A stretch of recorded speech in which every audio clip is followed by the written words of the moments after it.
pues buenos días y muchas gracias a Pedro Santana por la invitación y a la organización general por invitarme. Y nada, yo voy a exponer un asunto, que es un hilo que voy a coger de la exposición del profesor Bueno de ayer, que es un hilo que, bueno, tiene que ver con la parte que correspondió a la exposición del profesor Bueno, relativa al imperio de Alejandro Magno y su formación. Entonces, yo tengo varios trabajos sobre este asunto. Uno se llama Hermes Católico, está en Catoblepas, y otro es Guerra y Paz en el Quijote, que recoge una serie de aspectos, ya también en Catoblepas publicado, una serie de aspectos que voy a tratar aquí. Bueno, y un último trabajo que también sería una especie de síntesis de todos estos trabajos que estoy mencionando, que se llama Entrar en la China, acerca de la conquista en el siglo, un proyecto de conquista del siglo XVI por parte de la monarquía de Felipe II, por parte del Imperio Español, en el siglo XVI, entre 1565, vamos, cuando se conquista Filipinas por Legazpi, y 1588 más o menos, pues hay varios proyectos de conquista de China, y entonces se trata de precisamente la justificación que se da, una justificación que, y ya entro un poco en materia, que parece recurrente históricamente, que es la de la neutralización, la de la liquidación, la de disolución y conversión y transformación en civilizada, digamos, del llamado despotismo oriental, ¿no? Es decir, en las sociedades orientales pues eran consideradas con una actitud, digamos, precisamente personal de los individuos súbditos que estaban sometidos pues, a ese yugo oriental, ¿no? Tal como se venía a interpretar, que era proskinesis, ¿no? Es decir, la genuflexión ante el rey, ante el rey déspota, básicamente representada desde la perspectiva griega pues en los Aqueménidas, ¿no? En la monarquía persa, desde Ciro en adelante, pues es considerada pues como el yugo del que Grecia representa su libertad, la libertad de ese yugo, ¿no? Esta idea, digamos, del sometimiento de los persas, de los súbditos persas a la voluntad real, frente a la idea griega de no sometimiento, de igualdad, de isonomía entre los ciudadanos griegos y los ciudades-estado griegas que no están sometidos a semejante yugo, a la voluntad real, etc. Esta idea pues, tiene un recorrido histórico que justifica muchas veces, o es prácticamente el título, lo que se llamaba después título octavo, en el canon vitoriano, ¿no? El canon de Vitoria, en el que ayer también se habló, pues el título octavo, el título de civilización, es decir, se justifica una guerra civilizatoria. La civilización, es decir, la conversión y transformación de esos pueblos subyugados por los reyes déspotas, ¿no? Pues justifica la guerra, digamos así. Entonces, bueno, yo voy a justificar un poco cómo esto recurre históricamente, una especie de antología, si se quiere, digamos que va a ser una exposición antológica, en el sentido de que va a recoger una serie de textos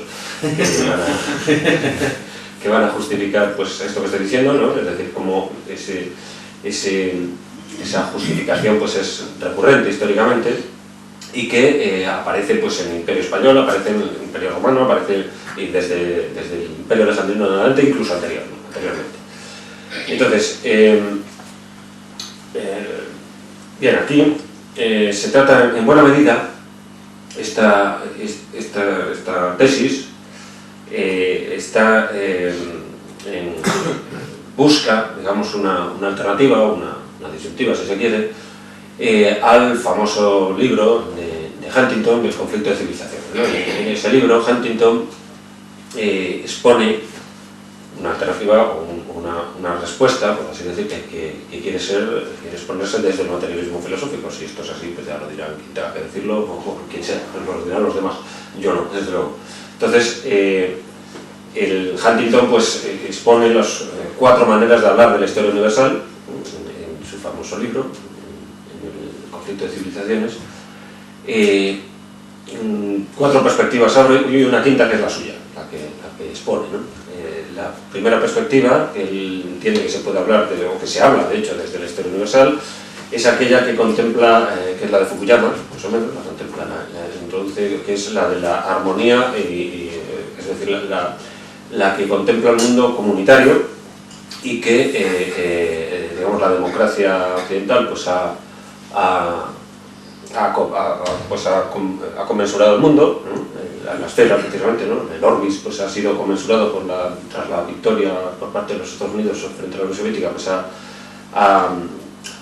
ascendido, se ha propagado, y entonces es el fin de la historia, ¿no? Los conflictos serán conflictos locales, etcétera, donde más o menos que costará imponer, eso llevará a sus conflictos, etcétera, porque habrá resistencias por parte de determinados más o menos gobiernos autocráticos, etcétera, que resistan a esa imposición, como pueden ser los extractores de lo que son el Imperio Soviético, ¿no? Pues, Corea, pues, Libia, etcétera, ¿no?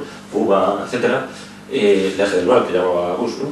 Pero vamos, esos poco a poco irán, estas famosas transiciones, ¿no? De las que se habla con motivo de esto de las revoluciones entre comillas, ¿no? No se sabe muy bien qué es eso, ¿no? En las sociedades pues, árabes de Norte de África y árabes, ¿no? Pues se supone que están en transición ya, que son la primavera de los pueblos, en el año 1848 árabe, ¿no? Entonces están ya cambiando, están transformándose porque el pueblo lo quiere y demás, ¿no? Entonces, así se interpretó también en parte el tema del 15M, etcétera, ¿no? Quiero decir que pues, la democracia por fin, ¿no? Ese paraíso democrático pues, por fin va a llegar, ¿no? La apoteosis de la democracia pues, está a la vuelta de la esquina, y entonces pues, el mundo ya por fin va así, entonces es el fin de la historia. Esta es un poco la tesis de Fukuyama que critica a Huntington, o que se distancia de ella, vamos. La segunda tesis es la tesis que, según Huntington, que entiende la historia universal como 2 mundos que se enfrentan, una tesis dual, digámoslo así, en la que pues, norte y sur están enfrentados, o por ejemplo, en la perspectiva islámica, ¿no? Pues la casa de la guerra y la casa del Islam, ¿no? Aquellos pueblos que están sometidos al Islam frente a aquellos que están sometidos pues, a los infieles, a los bárbaros infieles o a los kafres, ¿no? Según los islámicos. Y entonces esta perspectiva pues, entiende Huntington tampoco suficiente, no recoge, digamos, todos los fenómenos que tendría que recoger, ¿no? Porque es una perspectiva maniquea, etcétera, que no envuelve determinados fenómenos, no contempla determinados fenómenos. Después una tercera que llama realista, que dice que es la que mejor se ajusta en parte a muchas cosas, ¿no? Que es la perspectiva que contempla a las sociedades políticas actuales actuando, digámoslo así, ¿no? Las 180 marcas, yo creo que ya hay más, pero bueno, no siempre que contemplemos a las islas Fiji como sociedades políticas o cosas así, es muy, o San Marino, pero bueno, unas 200 y pico, ¿no? Y ahora acaba de fundarse una nueva, ¿no? Que es Sudán del Sur. Ya veremos que, según la televisión, pues parece que no hay discusión sobre ese asunto, ¿no? Que ha surgido y ya está, nadie se ha reconocido más o menos, bueno, ya veremos. El caso es que esta perspectiva que digamos, contempla las relaciones entre distintas sociedades políticas y las conexiones, las relaciones entre ellas, pues dibuja determinadas situaciones. Es un poco la perspectiva en parte, lo que pasa es que no solo no se reduce a eso únicamente, ahora veremos por qué, introduciremos un concepto que aparece en el materialismo filosófico que hace que no se reduzca a esa perspectiva, pero es la que más se ajusta al materialismo filosófico, precisamente. Un artículo de Don Gustavo se llama Principios materialistas para la teoría política o algo así, no me acuerdo muy bien, un artículo que está en internet, se puede leer perfectamente, la Fundación Gustavo Bueno, en la que se parte precisamente de las unidades políticas como unidades propias del campo político con las que se puede operar, ¿no? Se reconocen unas a otras, etcétera, establecen relaciones entre sí, de semejanza o de intervención, de contacto unas con otras, y eso establece pues, una red de relaciones que dibujan determinadas situaciones que se ajusta un poco a esa perspectiva tercera que llama realista Huntington, pero el materialismo filosófico añade precisamente un componente fundamental para nosotros, que es el que voy a exponer, precisamente. Y una cuarta perspectiva es la perspectiva caótica, dice Huntington, es decir, que el Estado es una estructura muy inestable, los Estados son estados fallidos siempre, porque realmente los grupos que están operando son etnias, son facciones, etcétera, que el Estado sí no puede canalizar, etcétera. Él tampoco se distancia bastante de esta perspectiva, entiende que es una perspectiva más o menos anarquista, vamos a decirlo así, de lo que sería el panorama político, y entonces la perspectiva que él sostiene es la famosa de las civilizaciones. Entiende que hay 8 o 9 civilizaciones, es decir, se atiene más o menos a la doctrina realista, pero que esos estados que están operando en función de normas civilizatorias que se imponen por parte de esos círculos civilizatorios y que permiten establecer las trayectorias de esos estados, etc. Y precisamente para evitar los conflictos de civilizaciones, porque eso es lo que dice Huntington, no defiende el conflicto, sino que dice que hay que evitar el conflicto conociendo los elementos, las esferas que están, vamos a hacerlo así, esto es una reinterpretación por mi parte, pero bueno, esferas que están operando ahí para evitar precisamente que exista conflicto entre ellas, ¿no? Conociendo sus componentes, sus determinaciones, etcétera, se puede adivinar, por ejemplo, la trayectoria de un estado inserto en una civilización, pues va a operar de determinada manera y no de otras. Entonces, bueno, determina esos círculos civilizatorios, habla de 8 o 7, ahí ya vemos un poco las dudas que tiene acerca de cuáles son, ¿no? Restaura un poco en parte la doctrina de Spengler, ¿no? Los círculos culturales, que Spengler le llama cultura, y luego más acierto, al fin y al cabo, porque precisamente el tema de la civilización, claro, Huntington la está exponiendo desde el punto de vista ético, desde el punto de vista, desde el punto de vista MIC, todas se consideran civilizaciones, eso que Huntington llama civilizaciones. Claro, si él las llama civilizaciones, está considerándolos como tales, ¿no? Como tales civilizaciones, por lo tanto no sabe muy bien desde qué está hablando, desde qué punto de vista está hablando, porque digamos, está ejerciendo el concepto de civilización como si fuese el concepto de cultura realmente, en parte.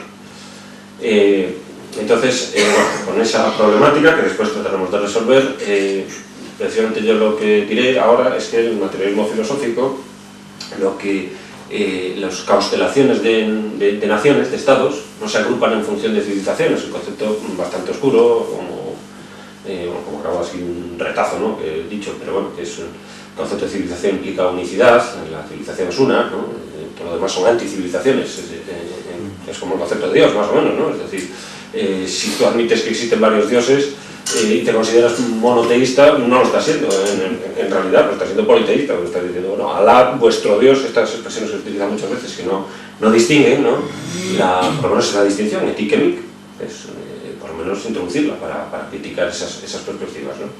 Entonces, el Dios me refiero al Dios de las religiones terciarias, a monoteístas. Pues el concepto de civilización tiene unas características lógicas muy parecidas al concepto de Dios, ¿no? En cuanto que la civilización pide, pues es una estructura dialéctica, digamos, la civilización no es una sustancia, no es una relación dialéctica entre la neutralización por conflicto, etcétera, de las distintas culturas, ¿no? Que aparece ahí la civilización como un intento, digamos, ya veremos, pues esto es lo que voy a exponer ahora, es decir, cuál es el motor, digamos, de esa civilización, por así decirlo, de esa idea, trata de realizarse como tal. El materialismo filosófico precisamente agrupa las realidades políticas no en forma de civilizaciones, concepto que, tal como digo, pues Huntington utiliza un tanto, pues eso, oscuramente, sino la idea de imperio, precisamente, un poco granando con lo que ayer había dicho don Gustavo. La idea de imperio, pues, tal como se dibuja por parte del imperio alejandrino, ¿no? Una idea que, digamos, tiene sus bases previamente. Alejandro no es un deus ex machina que de repente convierte aquello en un imperio, sino que parte de algún sitio, y ese sitio, pues es, obviamente, pues sí, la Grecia clásica, ¿no? Es decir, allí aparece ya el imperio persa, ¿no? En principio en las guerras médicas, y aparece además bajo esta figura, la figura de los súbditos, la proskenesis, la figura del que se postra ante un rey, ¿no? Que es prácticamente una divinidad ante el súbdito, ¿no? Esta idea la rechazan completamente los griegos. Entonces, esto es contra lo que van a luchar, ¿no? Si no quieren estar sometidos a ese tipo de gobierno, ¿no? que son la llamado después por el marxismo, pero bueno, anteriormente por el propio Hegel, le llama así literalmente, incluso Hegel llaman despotismo oriental. Esto no es el despotismo oriental no es un concepto que inventa el marxismo tampoco, aparece en Hegel, aparece en Herder y se puede reconocer como anterior, desde luego. Bueno, tengo delante aquí este libro que es como antología, me sirve muy bien para coger algunos puntos de Anthony Parden, se llama Mundos en Guerra, 2500 años de conflicto entre Oriente y Occidente, refiriéndose a esta realidad. Bueno, esta realidad, ya veremos si es una realidad, pero bueno, por lo menos a esta perspectiva que contempla pues esa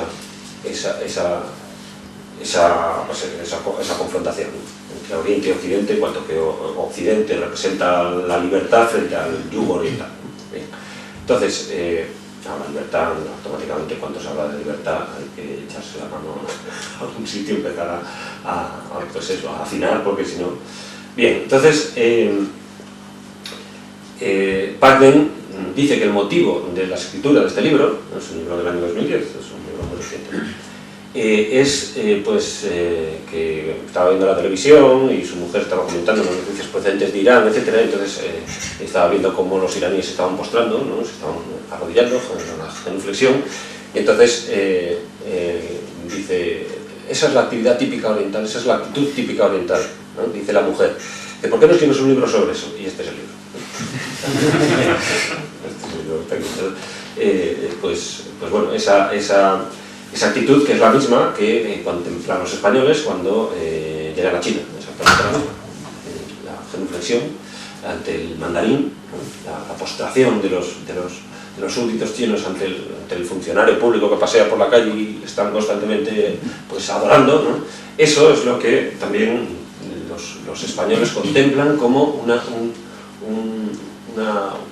una tiranía aún más fuerte que la turca, ahora dicen los españoles, ¿no? Respecto de China. Bien, entonces, bueno, pues voy a tratar de justificar un poco esto, como esta contemplación de lo oriental como subyugado frente al occidente como su liberación, pues está prácticamente en buena parte de los textos clásicos, pues, por ejemplo, pues el drama más antiguo que se conoce, ¿no? Que es el de los persas, precisamente. Esquilo, ¿no? Esquilo participó en la guerra de Salamina, como todo el mundo sabe, y entonces allí pues Atosa, la madre de Jerjes, pues tiene un sueño en un determinado momento dentro del desarrollo del drama, y ve como dos hijas, en ese sueño, dos hermanas, mejor dicho, dos hermanas, Asia y Europa, pues intentan ser subyugadas por Jerjes, por su hijo, Jerjes, ¿no? Dice Esquilo que Asia se atiene a esa imposición por parte de Jerjes, pero Europa dice Asia, orgullosa de aquel atalaje, de la hembrida y demás, ¿no? A esa hermana, Asia, dice orgullosa de aquel atalaje y mantuvo la boca obediente a las riendas. Esto Asia. Y Europa dice, pero la otra Grecia, bueno, habla de Grecia, aquí, aunque después se va a oponer con Europa, con el mito de Europa, etc., pero aquí habla de Grecia. Se resistía obstinada y con ambas manos va rompiendo las guarniciones que la uncían al carro y tras arrancarlas con violencia quedó sin bridas y partió el yugo por medio. Y él cae, mi hijo cae, sueña, y él cae, es decir, Jerjes, mi hijo, cae. Es decir, la victoria de Grecia, ¿no? Ante los persas, ante el intento por parte de los persas de subyugar a Grecia, ¿no? Pues Grecia se resiste porque no se somete a ese yugo, que es el yugo oriental, ¿no? Bueno, entonces, esta idea del despotismo, pues va recorriendo, y bueno, se pueden ver en distintos pasajes. Hay un pasaje muy famoso en Heródoto, un debate acerca de cuál es el mejor gobierno, es un pasaje bastante famoso también, acerca de un debate que después Aristóteles va a sistematizar, ¿no? Es decir, entre la oligarquía, la democracia y la monarquía, pues cuál es el mejor gobierno, ¿no? Talotanes pues defiende que es la democracia, etc., ¿no? Hay este debate y las características pues son un poco lo que después diré que caracteriza a Aristóteles, más o menos, sobre cada uno de estos sistemas. Pero bueno, después los pondré. Entonces, Lisias, por ejemplo, cuando habla de la batalla de Salamina dice, y así aparece Europa como sujeto, por cierto, Spengler dice que Europa había que liquidarla como sujeto histórico, es decir, que no hay que hablar de Occidente-Oriente, bueno, después lo justifica allí más o menos, bueno, lo sustituye por algo a lo mejor, pero vamos, dice que históricamente Europa no significa absolutamente nada, que hay que borrarla de la historia, dice Spengler. Pero bueno, dice Lisias lo siguiente, el famoso orador Lisias, ¿no? Dice, aseguraron, refiriéndose a Maratón, Salamina y las Termópilas, aseguraron la permanencia de la libertad para Europa. Dice así, literalmente, Lisias, ¿no? Hegel, también haciéndose eco prácticamente de esta tesis de Lisias, dice lo siguiente, dice, se hallaban frente a frente el despotismo oriental, claramente dicho, ¿no? Por tanto, un mundo unido bajo un solo señor y unos estados divididos y pequeños en extensión y recursos, pero animados por una personalidad libre, de nuevo la libertad asociada. Dice, nunca en la historia se ha manifestado con tanto esplendor la superioridad de la fuerza espiritual sobre la masa material. Entonces, bueno, dice que está en un hilo, la civilización está en un hilo en ese momento. En el caso de Salamina, está hablando de Salamina. Bueno, entonces, en este contexto, digamos, en que por lo menos Europa resiste, según esta perspectiva, resiste al yugo oriental, al despotismo oriental, ¿no? Pues aparece la figura de Aristóteles y Alejandro. Yo creo también, efectivamente, como decía don Gustavo ayer, conectadas, es decir, no creo ver pues una oposición entre precisamente la inspiración, porque había esto bien discutible y todas esas cosas. Por ejemplo, Séneca, que tenía bastante... era una figura odiosa, Alejandro, a Séneca, precisamente por haber asesinado a Calístenes, ¿no? al sobrino de Alejandro, el historiador, envía muchas reliquias, etcétera, a Grecia, con ocasión de las distintas conquistas de Alejandro.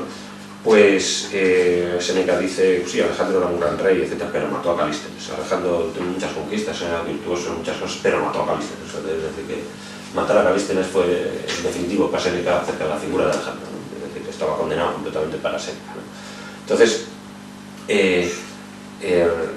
quiero decir que es más o menos discutible, efectivamente, la asociación, si hay inspiración, si no hay inspiración. Incluso Plutarco insinúa, ¿no?, en Vidas Paralelas, que quien asesina, que Alejandro es asesinado, y es asesinado por Aristóteles, precisamente por haber matado a Calístenes, que era su sobrino. O sea, una especie de pues eso,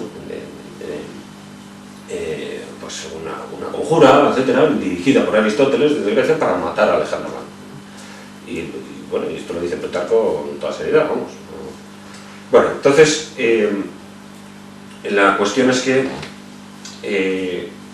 en esta situación, digamos, aparecen pues las definiciones de Aristóteles, ya mucho más, bueno, platónicas previas, ¿no? Platón más o menos dibuja, Platón dice lo siguiente, bueno, ya no lo saco de ahí, Platón dice lo siguiente respecto a los persas, a lo mejor lo encuentro, si no lo encuentro pues lo dejaré. Vamos, dice lo siguiente en las leyes confronta, hay dos libros, el libro noveno, si no recuerdo mal, el libro décimo, creo, de las leyes, no me he acordado muy bien, confronta los dos sistemas, el sistema de gobierno griego y el sistema de gobierno persa, ¿no? Y entonces viene a decir Platón que los persas pues han caído por excesiva esclavitud, es decir, han recaído en el esclavismo de una sociedad esclava, ¿no? Entonces pues eso ha sido el motivo de su caída frente a Grecia, ¿no? Entonces, no lo encuentro, por supuesto, porque cuando uno se va a buscar una cosa no lo encuentra, ¿no? Pero vamos, más o menos esto es un poco la tesis, ¿no? Bueno, la cuestión es que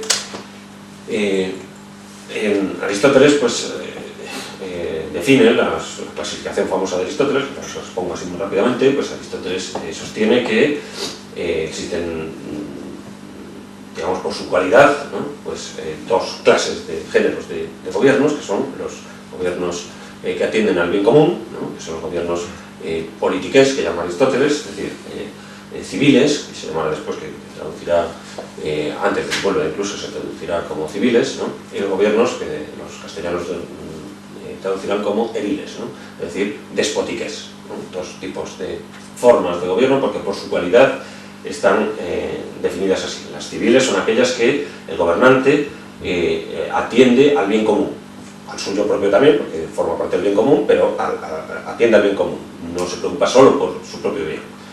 Y las sociedades despóticas, despotiques, son aquellas que el gobernante atiende a su propio bien y desatiende el bien común. Entonces, a partir de aquí, después por su cantidad, y aquí don Gustavo Bueno tiene en el panfleto contra la democracia realmente existente, tiene una reexposición muy adecuada de esta exposición aristotélica, rectificando algunos puntos por imprecisos, precisamente por las definiciones que va a arrojar Aristóteles, que pues eran muy influyentes históricamente. Pues Gustavo Bueno las transforma, digamos, precisando determinadas cosas, oscuridades que aparecen en Aristóteles muy pertinentemente, ¿no? Entonces, la parte de la cualidad, sobre todo relativa a esta parte, donde aparecen las reformas que establece don Gustavo respecto a esta clasificación, tan influyente históricamente, que son, pues, que cuando gobierna uno, es la monarquía, sí es un gobierno que atiende al bien común, es decir, sí es un gobierno civil, es una tiranía si es un gobierno despotiqués, digamos, si es un gobierno despótico, que atiende al propio bien del que gobierna. La oligarquía, en el caso que sea degenerado, es recto degenerado, ¿no? Para simplificar. Entonces, los rectos son, pues, la monarquía y la aristocracia, y aquí es donde, pues, aparece cierta polémica, ¿no? Precisamente las reformas que establece Bueno son relativas al punto de la democracia, ¿no? Que es lo más complicado. Ahí Aristóteles llama república, ¿no? O la traducción, la república es politeia, realmente la palabra, ¿no? Y después en las degeneradas, pues son la tiranía, la peor de todas, dice Aristóteles, toda esta clasificación, la peor es la tiranía, la oligarquía y la democracia, dicen algunos, en la ética de cómo lo llama democracia, en la política le llama demagogia, o algo así, o al revés, no me acuerdo muy bien, pero bueno. Es decir, el gobierno de muchos, pero que atienden al bien común, que esto es lo más llamativo, digámoslo así. Es decir, es el gobierno de muchos, pero que atienden a su propio bien, no atienden al bien común, ¿no? Lo que pasa es que esto está más cerca de un buen gobierno, ¿no? Dice, de todos los sistemas, la democracia de los degenerados es el mejor, pero de los degenerados, ¿no? Aquello que decía Churchill, que quiere asemejarse, ¿no? A lo que dice Aristóteles, pero elimina una parte, ¿no? Que es la democracia es el peor de los sistemas, exceptuando todo lo demás, ¿no? Ahí dice Churchill, pues quieres asemejarse a lo que dice Aristóteles, quieres redefinirlo, etc. Pero vamos, olvida que Aristóteles lo que dice es que la democracia es el mejor de todos los sistemas de los degenerados. Los sistemas degenerados es el mejor. Bueno, entonces, lo dice porque, precisamente, si está más cerca del bien común el atender a la propiedad de muchos que la propiedad de uno. Por eso es mejor la democracia de los sistemas degenerados que la tiranía, que solo atienda al bien de uno, ¿no? Bueno, entonces, digamos que los persas estarían situados, el gobierno persa y después lo que llamamos despotismo oriental, según esta definición, estaría situado, pues, ahí, en la tiranía, ¿no? Ese sería el sistema contra el que, pues, parece ser, ¿no?, que se levanta Alejandro Magno, ¿no? Es decir, Alejandro Magno busca la reducción, su transformación, no la liquidación, efectivamente, sino la transformación, ¿no? Pues esto lo que decía ayer don Gustavo, ¿no? Pues en el año 324, creo que sería un año antes de la muerte de Alejandro, pues allí Alejandro plantea los matrimonios de Susa, que son unos 90 y tantos dirigentes macedonios, pues, que tienen que casarse, el connubio, ¿no?, con los persas, con determinadas aristócratas persas, etc.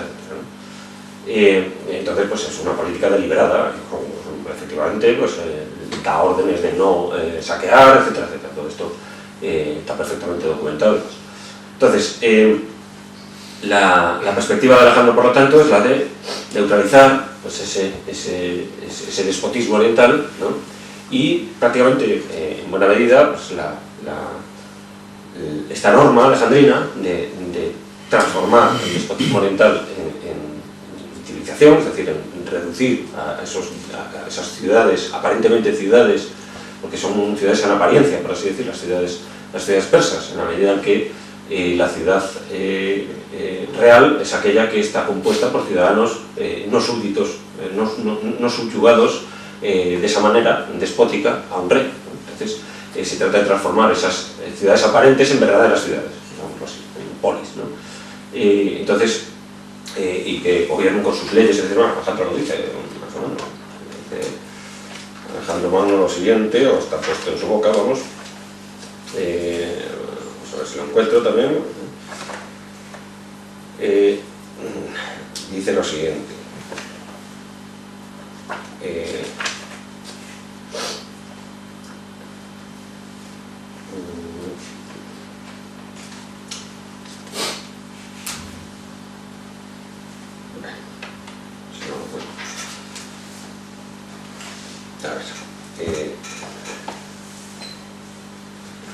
bueno, en su 6 dice lo siguiente, dice,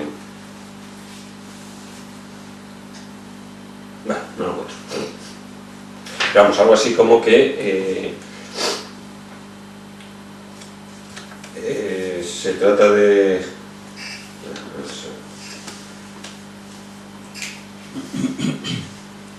bueno, no, esta política deliberada, digamos, de transformar esas sociedades despóticas en sociedades libres, así, ¿no? No sometidas. Entonces, bueno, dice, por ejemplo, dice Apuleyo, ¿no? Respecto de Alejandro, dice: el único emperador que la humanidad recuerda que fundó un imperio universal, ¿no? Que lo dice así con todas las letras, ¿no? Apuleyo, o sea, no. Entonces, un imperio universal en este sentido, de universal que no se atiene a una cultura particular, precisamente, sino que busca la civilización, en este sentido, ¿no? De introducir en ciudades que pueden ser comunes a todos los hombres, digamos que se gobierna en función de aquello que es más característico de los hombres, que es la razón, la racionalidad frente al imperio de los sentidos oriental, ¿no? Un poco la idea también que se confronta, ¿no? Es decir, en este despotismo, esta forma de gobierno, que es lo más característico de las sociedades bárbaras, hay después una serie de atributos que están ligados a esas formas de gobierno, que son pues digamos, el disfrutar del lujo, de las banalidades, frente a la virtud griega, la banalidad oriental. Esta confrontación también aparece, ¿no? Confrontación normativa, digamos, del intento de dibujar, de transformar mediante esta norma, y aparece como un componente de esta norma, pues, a los persas, ¿no? Bien, entonces esta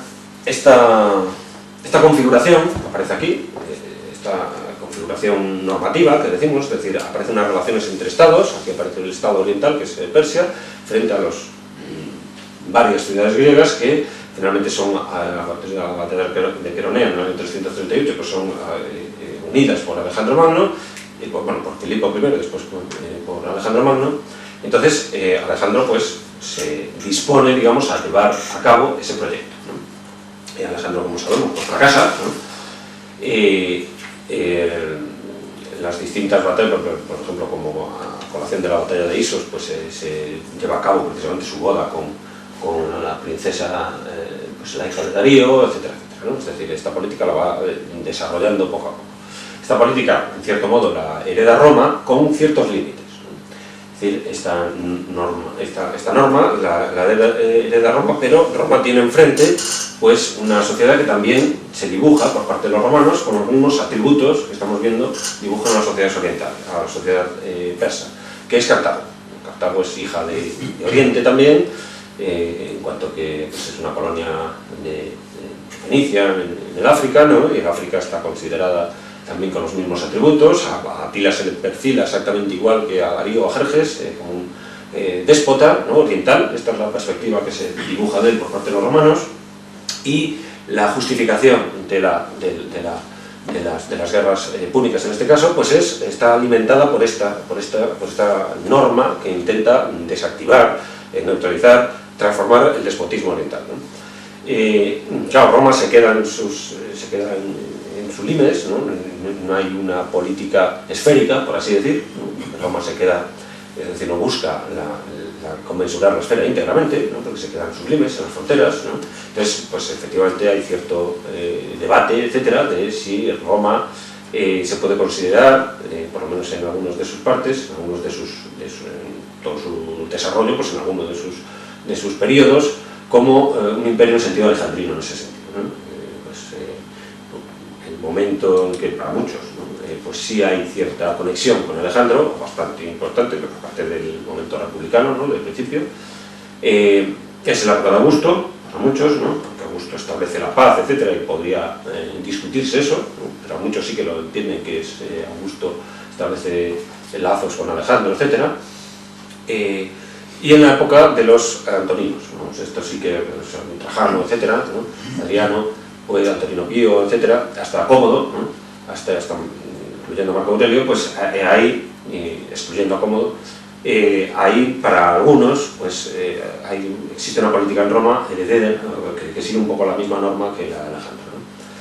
Pero bueno, de hecho se limita porque no desborda el Mediterráneo, esto es un hecho, ¿no? Es decir, Roma mantiene fuera a los bárbaros y no hay varios intentos de formar la provincia de Germania, etcétera, ¿no? La parte germánica precisamente, del Druso, etcétera, de varios generales y demás, pero fracasa, no consiguen desbordar pues el ámbito del Rin, por un lado, del Danubio sí, con Trajano precisamente la Dacia, pero se para, ¿no? y se viene abajo, ¿no? Entonces, esta política se mantiene y ahora pues va a ser heredada por la Iglesia Católica, y aquí pues en parte, y aquí pues la cosa se complica extraordinariamente, ¿no? Yo para resumir un poco así muy rápidamente, diría lo siguiente.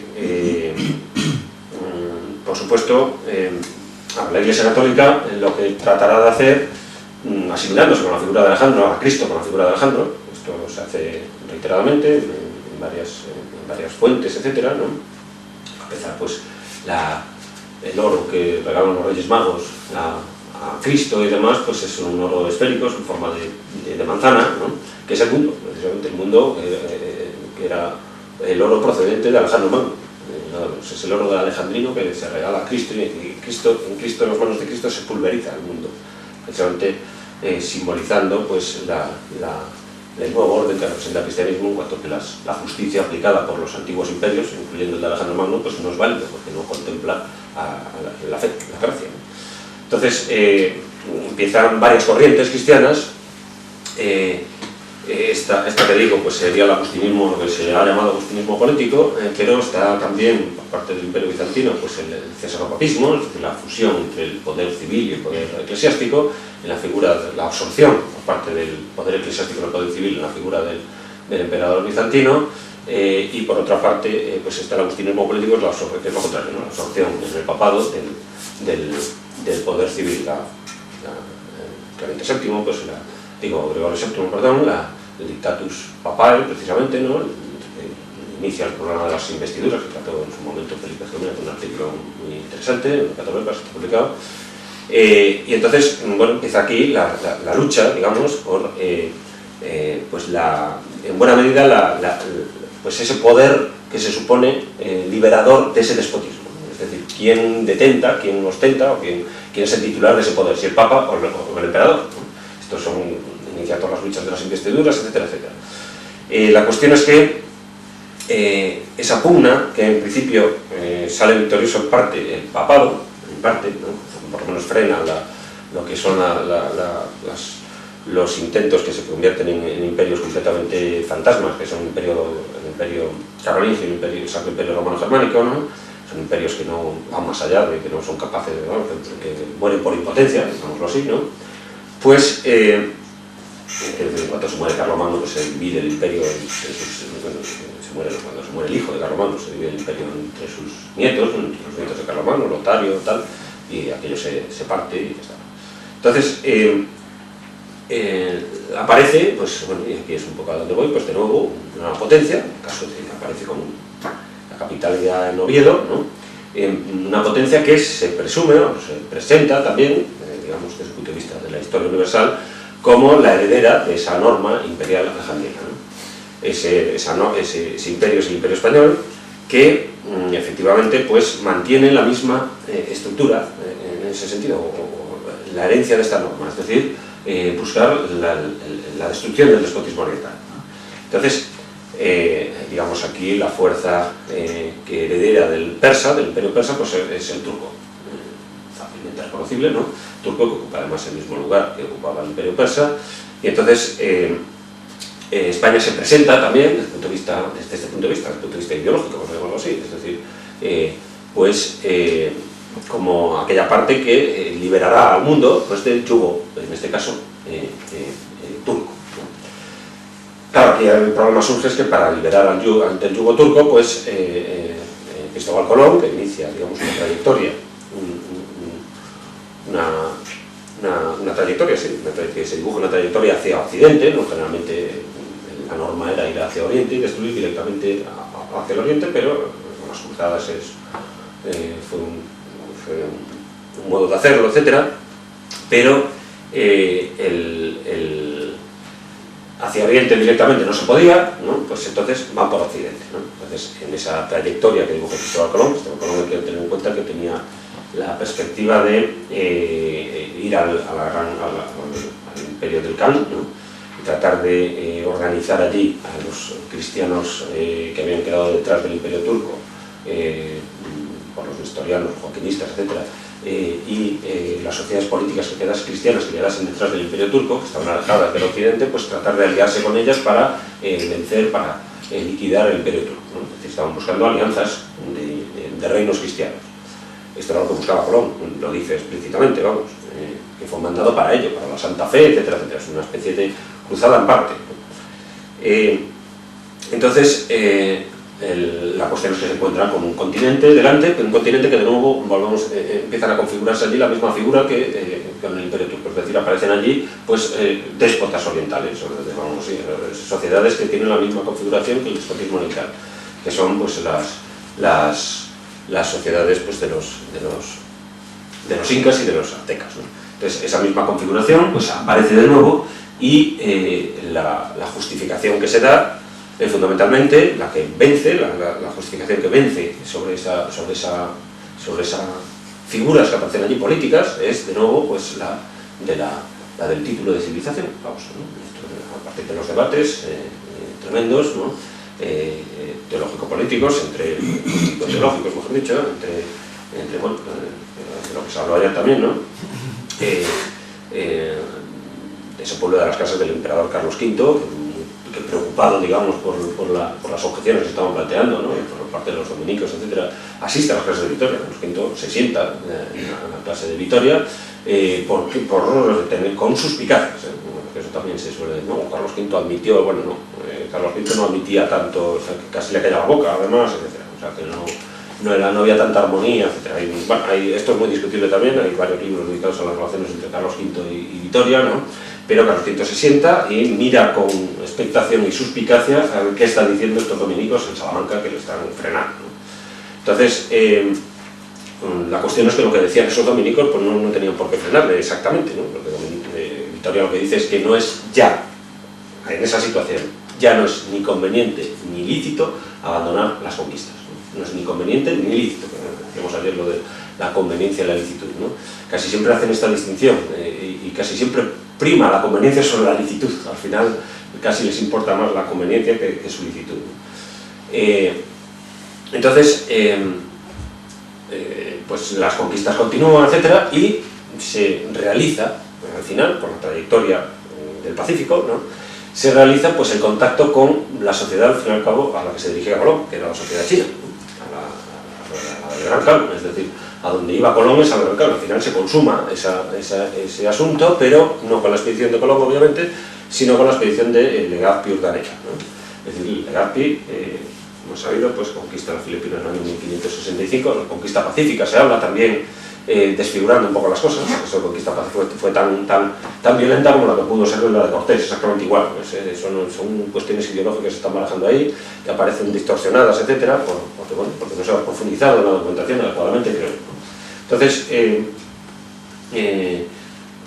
cuando llegan a Manila ya arrasa el Martín de Goyri, un segundo de a bordo de Legazpi a la población, la machaca, etcétera, ¿no? Pues, igual que Hernán Cortés, en parte, la machaca para reincorporarla, naturalmente. Deshacer, digamos, el despotismo para incorporarlo. para incorporar a esa población, a los indios, no para liquidar a los indios, precisamente. Bien, entonces, sino para liberar los del yugo oriental, esa es la idea, ¿no? Se decía además que, derivado de la batalla de Lepanto, buena parte de los moros derrotados en Lepanto, algunos fueron, esto lo dice un tal Melchor Dávalos, un juez de Filipinas, dice que habían parado en Filipinas, que había contacto, etc. No era algo que daba ahí, había cierta comunidad, digamos, en esa umma islámica, ¿no? Entonces,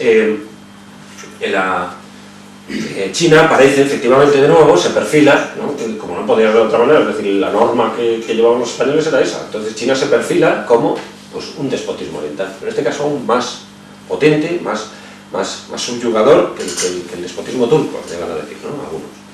En China había muchas cárceles, en las expediciones que van allí de españoles, pues ya llevan estado los portugueses, etc. Vamos, desde ese punto de vista es muy interesante, precisamente hablando de la civilización, etc. Y claro, porque aquí se ha encarecido muchísimo, ¿no? La civilización china, se ha hablado de la ciencia china, tal, estas cosas, ¿no? Pero, porque se inventa pólvora, el papel, etc. Todas estas cosas aparecen en China, efectivamente.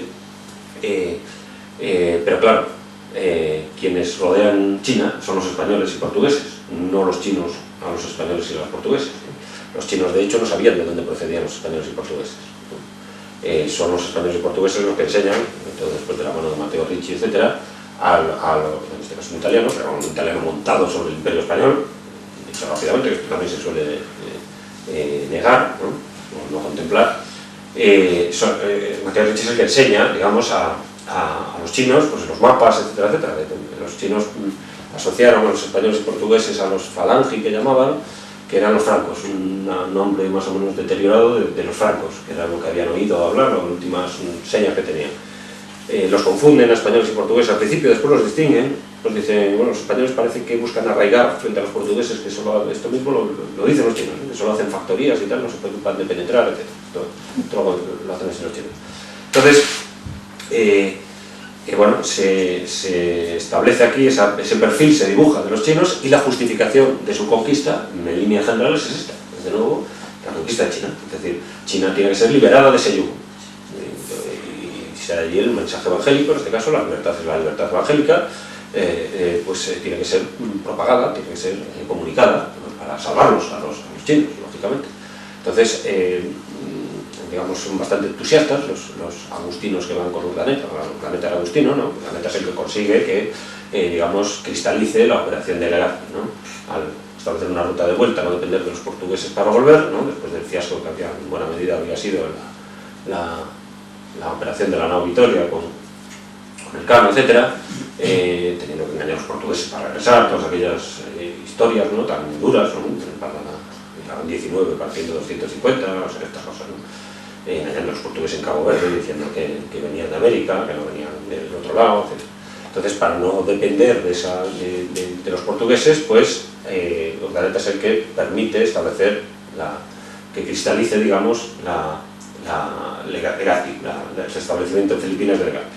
Siempre con vistas a China. Filipinas es una mera escala para ir hacia China, ¿no?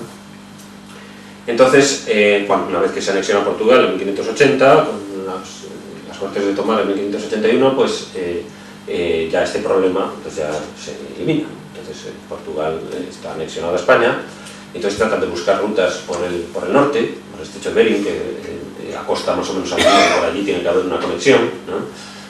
Un tal Juan de la Isla es un capitán de barco que había estado en la expedición de Legazpi, etcétera, propone a Legazpi y a las autoridades, y después a Velasco, etcétera, y después a las distintas autoridades, a los virreyes, etcétera, al virrey, que si puede hacer una expedición hacia el norte para establecer una conexión continental. Buscaban una conexión continental para no depender de lo precario que representaba la navegación, al fin y al cabo, frente a una conexión continental, ¿no? Para establecerse, para ir directamente hacia China, ¿no?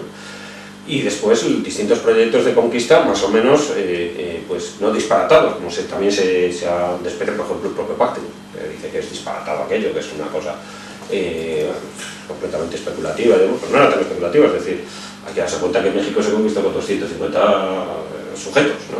Entonces, porque había operaciones de alianzas, etcétera, etcétera, a través del título V, etcétera, pues pues planteaba varias operaciones de utilizar a los japoneses y coreanos como aliados frente a los chinos, etcétera, etcétera, ¿no? Se habla de los distintos números de tropas que tenían que enviar, etcétera, etcétera. O sea, una cosa bastante pormenorizada desde distintos ámbitos, tanto gobernadores de Filipinas como frailes. El más destacado de todos, pues Alonso Sánchez, es el jesuita que plantea, digamos, que tiene mayor alcance porque se lo plantea Felipe II directamente, ¿no? O sea, en la corte de Felipe II. Los demás también se lo plantean a Felipe II, pero mediante cartas. Este in situ, en la corte, pues va allí a plantearle el asunto de conquistar Chile. La justificación sigue siendo la misma, ¿eh? Estamos hablando es el despotismo militar, la neutralización del despotismo militar. Entonces, Felipe II, fundamentalmente influido por José de Acosta, pues rechaza, ¿no? Pues, los proyectos, ¿no? Y la cosa, una vez que la Armada Invencible cae, etcétera, en 1588,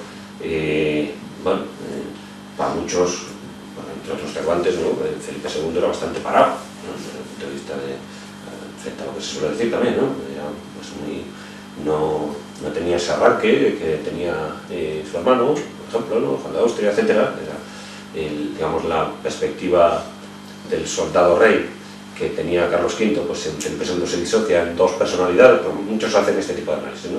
Dos personalidades, pero Cervantes estaba entre ellos, ¿no? Cervantes decía que Felipe II pues fuese y no hubo nada, ¿no? El famoso sobre el catafalco aquel que se montó cuando muere Felipe II en la Catedral de Sevilla, pues fuese y no hubo nada, ¿no? Más duro que eso, muchos lo interpretan como esto, ¿no? Porque es discutible, pero muchos lo interpretan así. Entonces, no supo aprovechar, yo creo que es la tesis de Cervantes, no supo aprovechar pues, la victoria de Lepanto, ¿no? Es lo que le echa en cara Cervantes a Felipe II. Hay dos canciones de Cervantes dedicadas a la armada dirigida contra el cisma inglés, etcétera, en la que pues, habla de agregando a que venzan, etcétera, que tú Felipe, la madre España, etcétera, o sea, que no, eso de Cervantes pacifista, erasmista, es un cuento chino que no hay que soltar, ¿no? Directamente. Entonces, esta es la idea que justifica. Entonces, es muy interesante lo que dice Acosta, ¿no? Bueno, tengo un artículo diciendo esto, más o menos, lo de la polémica entre Acosta y Alonso Sánchez en torno a este asunto, ¿no? Entonces, Alonso Sánchez, José de Acosta,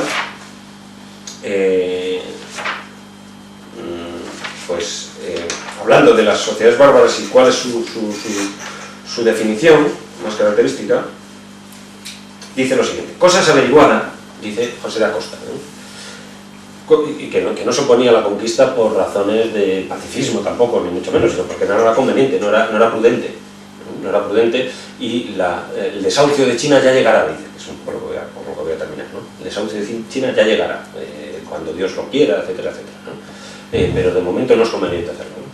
Entonces dice Acosta lo siguiente: dice, cosa es averiguada que en lo que muestran más los bárbaros su barbarismo es en el gobierno y modo de mandar, porque cuando los hombres son más llegados a razón, tanto es más humano y menos soberbio el gobierno, y los que son reyes y señores se allanan y se acomodan más a sus vasallos, conociéndolos por iguales en naturaleza. Esta es la idea, por iguales, la isonomía entre vasallo y señor, ¿no? Conociendo inferiores en tener menor obligación de mirar por el bien público. Mas entre los bárbaros todo es al revés, porque es tiránico su gobierno y tratan a sus súbditos como a bestias y quieren ser ellos tratados como dioses.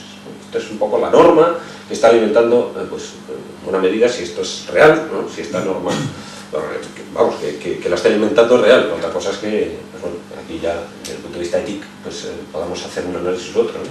Pero que esto está alimentando constantemente estas, digamos, trayectorias que están trazando las líneas de lo que podemos llamar el orden universal, porque esto es lo que está recorriendo, estableciendo las distintas rutas, etcétera, de la esfera, ¿no? Que es limitada, al fin y al cabo, pues esto es una realidad, ¿no? Entonces, bueno, como es más o menos como todos sabemos, pues el proyecto fracasa, o sea, no se lleva a cabo, ¿no? China no se anexió nunca a España, pero digamos que el proyecto no era algo completamente disparatado, ¿no? Es que esto es un poco lo que... y que seguía un poco las trazas de pues lo que es la norma clásica, que se pinta, que se fabrica, que se forma, pues con Alejandro Magno.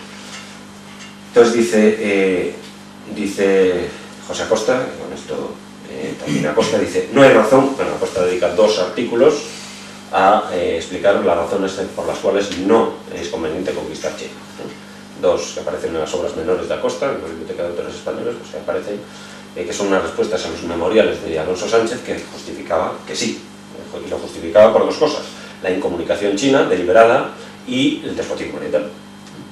Entonces dice Acosta, para liquidar el asunto, lo siguiente, dice, no hay razón en darnos tanta prisa en desahuciar a la China, pues Dios es el dueño del orden y sabe cuándo llega a su hora. Ahora parece que la hora de China no es la de estar desahuciada, es más bien desahuciar a los demás, pero bueno, eso ya lo veremos. La cuestión es que, y esto voy a terminar, pero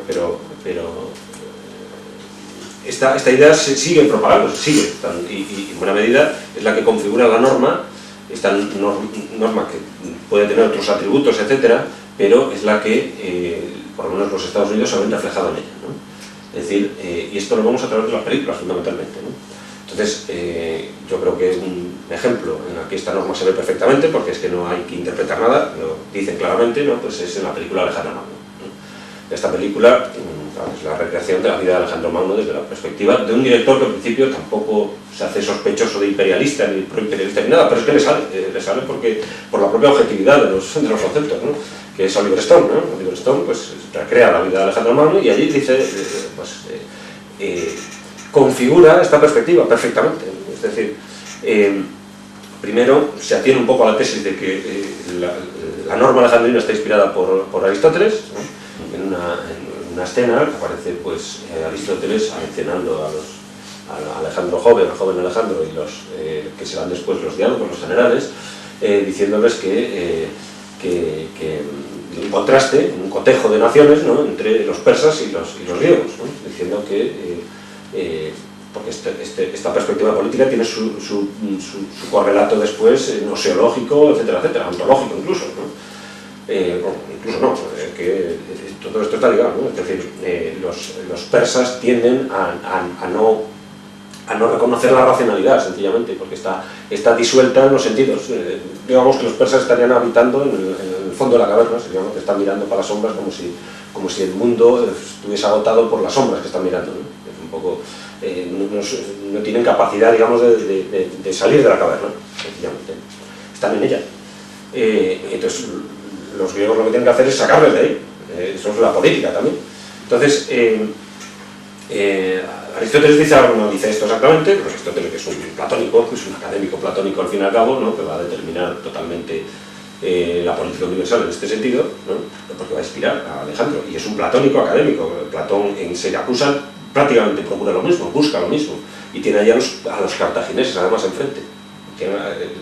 Esto en las vidas de Plutarco y demás, eso de que Platón haya fracasado políticamente tampoco es verdad, es decir, él no triunfa, él fracasa, él personalmente, pero su proyecto no, porque se puede ver Timoleonte, sigue una política que está planteada en la República, la sigue y triunfa en el caso de Siracusa, se termina implantando. Timoleonte es un personaje que aparece en las vidas paralelas, que es un platónico, que termina imponiendo la política platónica allí, o sea que eso de que fracasa Platón es muy y luego encima que fracase teniendo como discípulo a Aristóteles y Aristóteles inspirando a Alejandro, pues también que fracase Platón es mucho decir también, ¿no?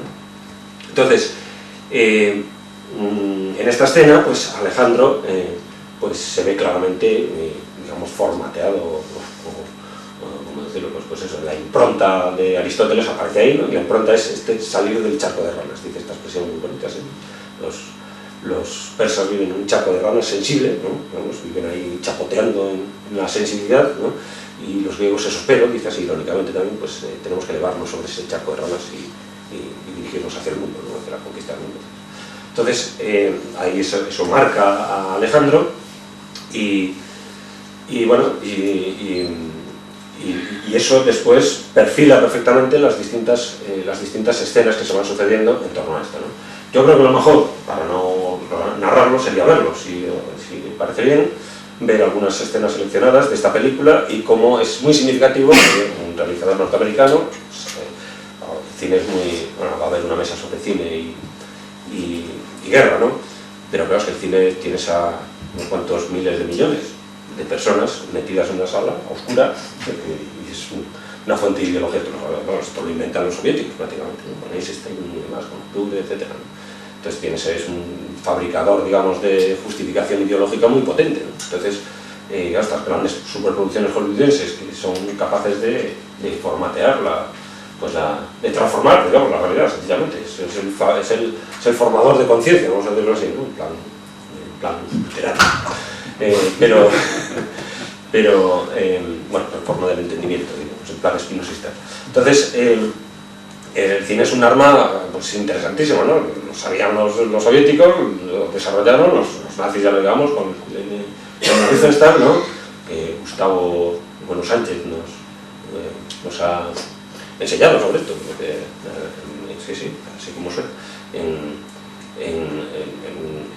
un congreso estuvimos viendo, a instancias de Gustavo, pues un montón de escenas de la película, de las distintas películas realizadas por Lina Riefenstahl sobre los Juegos Olímpicos organizados por el año 36, ¿no?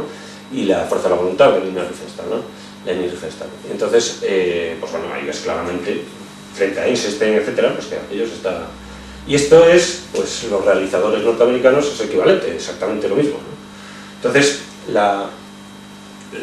su reflejo, su tratarse de seguir el canon, digamos, alejandrino, se justifica mediante el cine, claramente. Entonces, bueno, vamos a ver esas escenas, no sé cuánto tiempo, bueno, queda poco tiempo, ¿no? 20 minutos.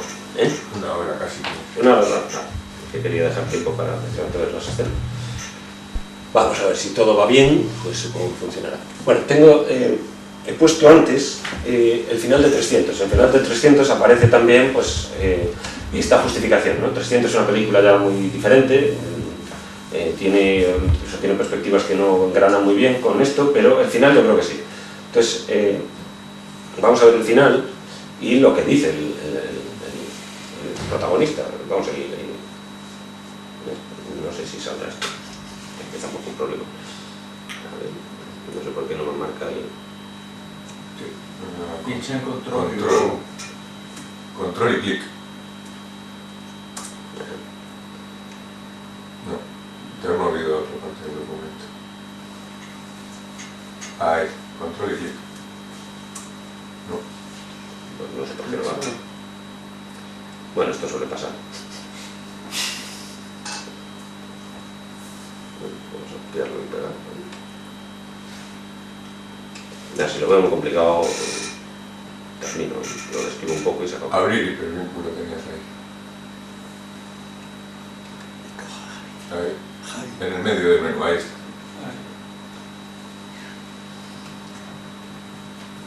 Ahora si el wifi va bien.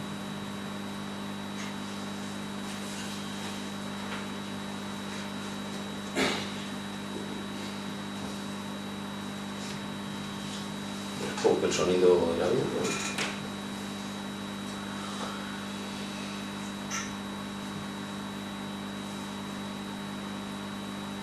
No hay sonido.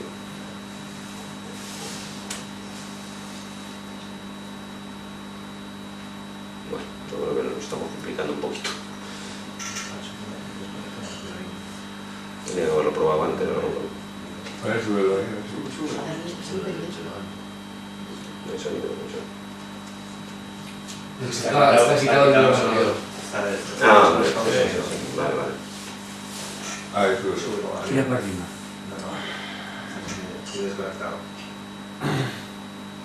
Perdón. Ahora, tira para arriba. Ahí. Sube. Ahora. Bueno, los buffers no son muy potentes.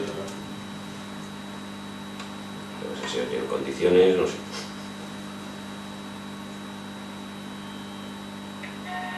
Bueno, se oye muy poco. Micrófono. Entonces,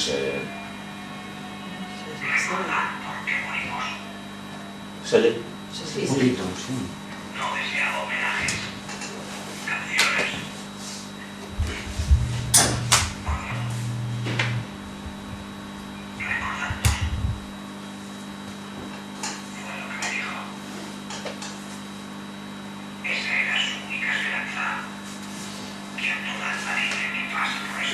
toda alma libre, la libertad.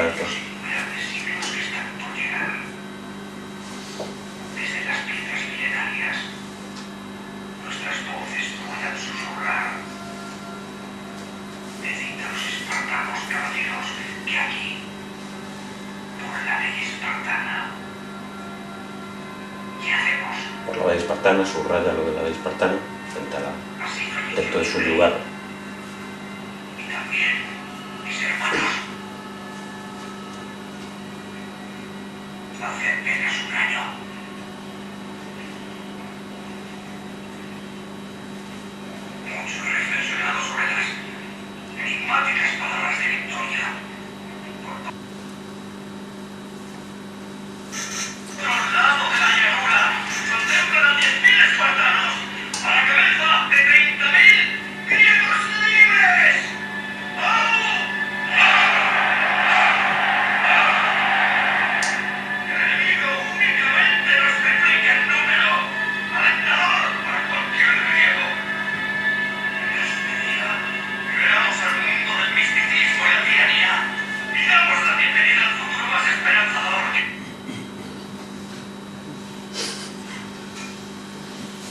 Bueno, ahí está claramente dicho, ¿no? Bueno,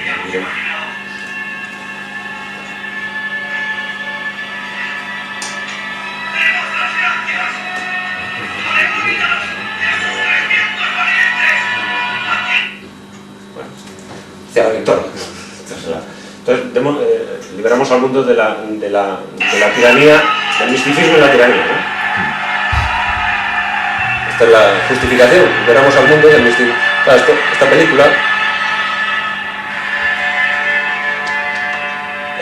se hizo precisamente en el momento en el que Irán hay sospechas de que se esté armando, ¿no?, desde el punto de vista atómico, ¿no? Entonces, justamente se realizó en ese momento esta película, ¿no? Aunque está basada en un cómic, como todo el mundo sabe, previo y tal, pero bueno, el que se haya hecho en ese momento probablemente no sea casual. Entonces, contra el misticismo y la tiranía. Y ese componente también, este es una constante también histórica, bueno, aparece en el Quijote, etc., ¿no? En el Quijote, en el episodio tan célebre de las ovejas, ¿no? Ahí hay que darse cuenta de que Quijote está aliándose a Tartarín de Regué frente a Alifanfarrón. Dice Alifanfarrón, es decir, los dos ejércitos se enfrentan y él se alía se supone occidente, bueno, se supone no, porque va recorriendo, hace una descripción de las tropas que pertenecen a occidente y excluye Francia, curiosamente, y va describiendo pues, los componentes de las tropas del ejército occidental, que no me acuerdo cómo se llama el dirigente, ¿no? Bueno, eso lo podemos... Y dice lo siguiente, lo tengo aquí como cabecera, digamos, del artículo, se convertiría esto, dice: ¿a dónde estás, soberbio Alifanfarrón? Vente a mí, que un caballero solo soy, que desea de solo a solo probar tus fuerzas y quitarte la vida en pena de la que das al valeroso Pentapolín, que es el occidental, ¿no? Pentapolín 5, además, eso, Garamanta, ¿no? Pentapolín Garamanta es el occidente, ¿no?, que lucha contra el oriente, y Quijote se alía al occidente frente al oriente, y además le llama Alifanfarrón, porque existe, digamos, este elemento, ¿no?, de que los turcos, como los persas, etcétera, con descabezarlos, como están allí porque se deben a su rey y figuran en los campos de batalla como súbditos del rey, en cuanto descabezas se disuelve el ejército, ¿no? Entonces, con pocos occidentales es suficiente para contener y derrotar a los orientales. Y es una constante histórica, y esto es así, que las batallas entre potencias occidentales, vamos a llamarlo así, todo el cuidado que hay que poner en esto, y orientales son de número mucho menor las occidentales que las orientales en líneas generales, ¿no? Que es lo que dice aquí, también esto aparece aquí, este componente, ¿no? Es decir, los enemigos tan solo nos triplican el número, ¿no? Alentador para cualquier guerrero, ¿no? Frente a los 300, que eran no sé cuántos mil, frente a 300, pues ahora solo nos triplican el número, así que el horror que les producirá va a ser terrible, ¿no? Bueno, entonces, después, a continuación, bueno, he salido. Voy a poner lo de Alejandro, yo creo que, bueno, a lo mejor me lleva demasiado tiempo, entonces, y dadas las dificultades que hay.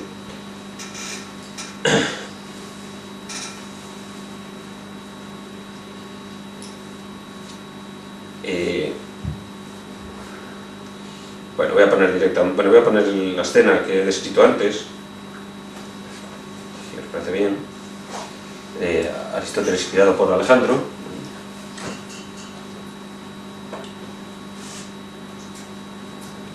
Los persas controlan al menos las 4/5 partes del mundo conocido. Pero es posible que la fuente del poderoso río Nilo de Egipto surja de las lejanas montañas de esta tierra desconocida. Si fuera así, un navegante experimentado podría encontrar su rumbo aquí, siguiendo este río hacia el este y bajar hasta las grandes llanuras de la India, saliendo al océano oriental en los confines del mundo.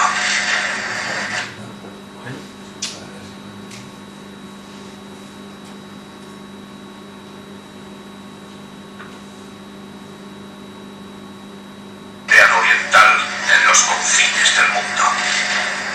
Y siguiendo esta ruta, remontar el río Nilo cruzando Egipto hasta el mar Mediterráneo y regresar a Grecia.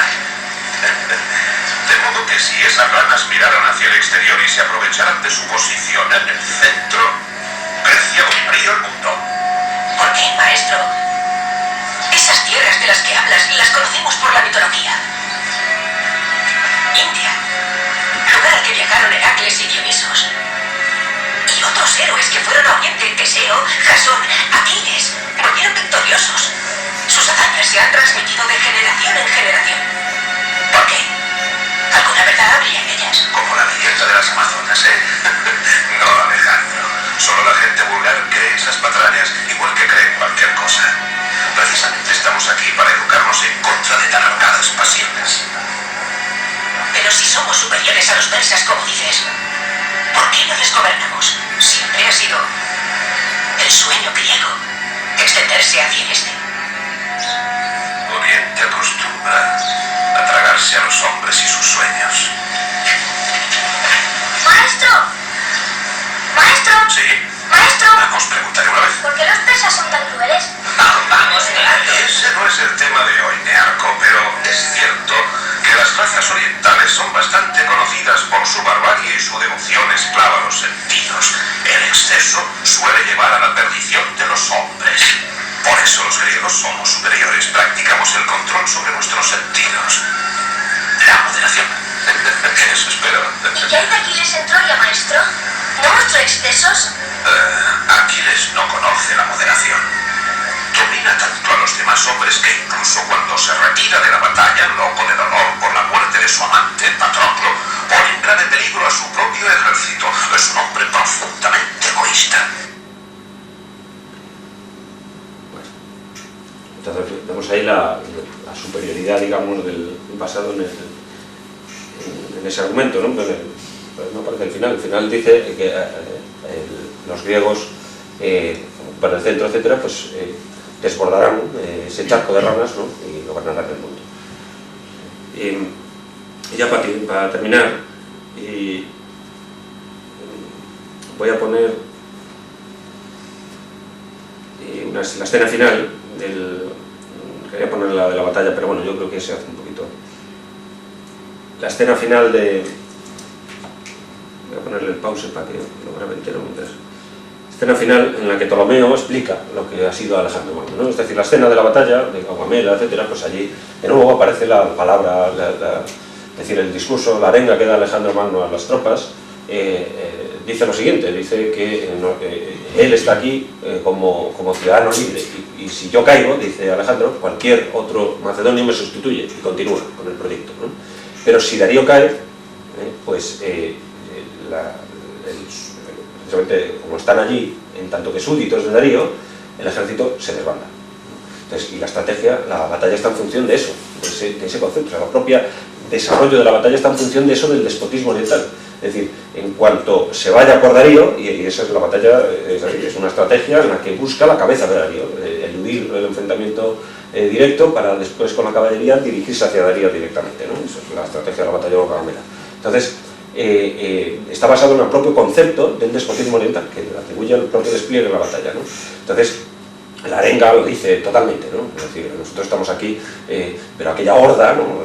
Aquel grupo que está allí en función de estar subyugados allí, pues se desbanda, ¿no? Entonces, dice algo así, por la libertad, no aparece la palabra libertad, pero bueno, aquí libertad tiene cierto contenido, que es la libertad frente al yugo oriental, ¿no? Entonces, por la libertad y por Grecia, ¿no? Entonces avanza, ¿no? La batalla del rey Poros contra el rey Poros en la India, en la batalla de Hidaspes, pues ocurre exactamente lo mismo y aparece, yo creo, y es la escena más plásticamente más bonita de la película, el enfrentamiento, la confrontación entre el caballo y el elefante, ¿no? En la que aparece pues todos los problemas, digamos, aparece el imperio como problema, precisamente, ¿no? Es decir, allí aparece la figura de Alejandro, pues arreglando las tropas, diciendo cabalgad, cabalgad macedonios, esa perspectiva indefinida, ¿no? de la idea de imperio, cabalgad, cabalgad, no tiene fin, ¿no? Cabalgad, seguid con las conquistas, no hay fin, ¿no? Cabalgad, cabalgad, pero la frontera, la política, el freno, la existencia, digamos, del Estado contrario, pone freno a eso y cae, ¿no? El caballo se viene abajo, muere Bucéfalo, ¿no? Es decir, la esencia del imperio frente a la existencia, yo creo que se ve representado plásticamente en esa confrontación entre el caballo que no deja de tratar de avanzar, ¿no? Y que se ve superado por el elefante que le frena, ¿no? Pero que el proyecto sigue. Entonces, la escena siguiente es Alejandro completamente derrotado, ¿no? Herido, etcétera, porque ahí es donde muere Bucéfalo, etcétera, y dice, volvamos acá. Y la cara de Alejandro en la escena, ¿no? Es la del fracaso frente a la alegría que representan las tropas, porque ya no querían seguir en aquel sueño, etc. Entonces, bueno, esa escena no la voy a poner porque se alargaría mucho el asunto, pero sí la escena final en la que Ptolomeo hace recapitulación de lo que significó el imperio de Alejandro, ¿no? Entonces, dice Ptolomeo por lo siguiente. Entonces, Ptolomeo ya está muerto Alejandro, 323, junio.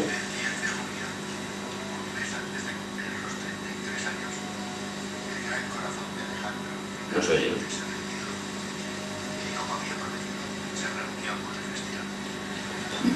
No se oye.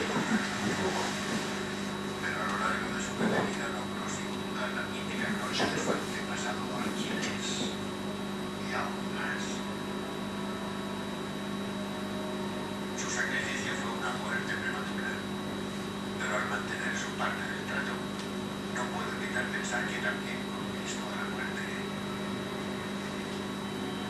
La culpabilidad de Olimpia del asesinato de su padre es, a mi parecer, una probabilidad, pero para él fue una carrera. Alejandro estaba demasiado enamorado de la gloria para robarla.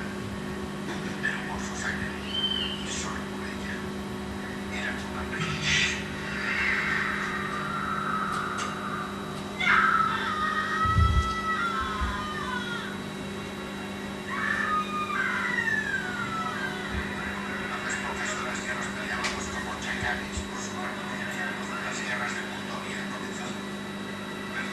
Más o menos durante 40 años.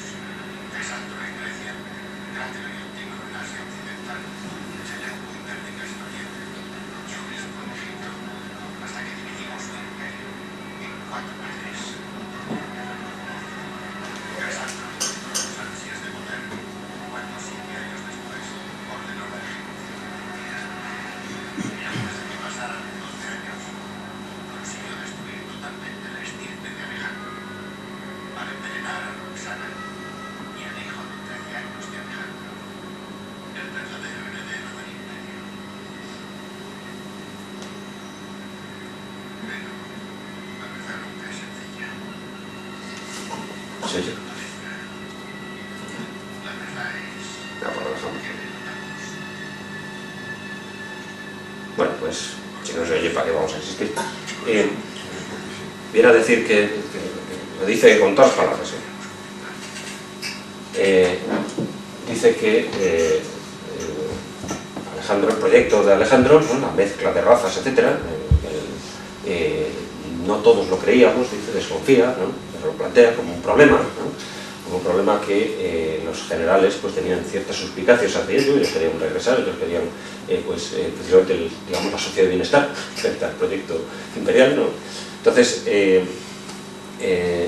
dice algo así como que aquello que fue un fracaso, pero ese fracaso se eleva por encima de los éxitos de los demás. Ese fracaso se eleva por encima de los éxitos de los demás y eso hace que eso se convierta en norma para los demás y por eso se le llama Alejandro Magno, como así dice al final, ¿no? Es decir, esa idea de fracaso, pero que su fracaso se eleva por encima de los éxitos de los demás. Previamente, en el discurso primero de Ptolomeo, dice que antes de Alejandro éramos tribus, y después de Alejandro todo es posible, ¿no? Esta idea constante, ¿no? Es la que baraja constantemente en la película, están hablando de esto, y a mí me parece que hay que interpretar qué alcance tiene en Estados Unidos, para el imperio actual, se supone que se vea reflejado en la figura de Alejandro, ¿no? ¿Qué alcance tiene? Si digamos, está formateado ese imperio, esa política norteamericana por este imperio, si esa es la idea que dirige a ese imperio, etcétera, esto, ¿no? Es decir, hasta qué punto pues las guerras actuales, ¿no? Las que hablará Tomás mañana, ¿no? Pues están presididas, digamos, por esta norma, ¿no? Hasta qué punto. Es decir, si se trata de nuevo de neutralizar el despotismo oriental, allí donde se vea, ¿no? Los Estados Unidos perfilaron así a la Unión Soviética también como totalitarismo, una especie de despotismo oriental de que la Unión Soviética se quiso desmarcar totalmente, profesamente. El propio Stalin hablaba del despotismo oriental. A Wittfogel le dijeron que eso del despotismo oriental había que liquidarlo, por eso Wittfogel se renuncia al marxismo, etcétera, y se renuncia al comunismo, mejor dicho, se distancia, porque había escrito el despotismo oriental, Wittfogel, ¿no? Etcétera, etcétera. Es decir, que la situación sigue candente, ¿no? Y bueno, y en estas películas, en estos films, pues se ve claramente que seguimos en ello, ¿no? Y nada más, claro. Y disculpad por...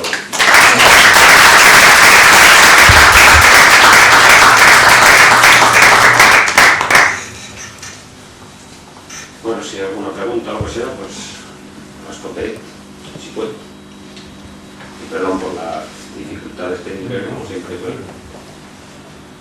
Bueno, yo por mi parte nada más que felicitar a Pedro Insúa, ¿no? Porque ha sido una exposición, bueno, a mí me interesa muchísimo, porque una serie sobre el plano federal, ¿verdad? La serie de la reconstrucción que va haciendo en detalle, todo lo que se refiere a lo de Legazpi, lo de Aneta, lo de China, la conexión, vamos, yo creo que tiene un interés extraordinario, porque cierra completamente la situación, sobre todo la continuidad del proyecto de Alejandro, ¿no?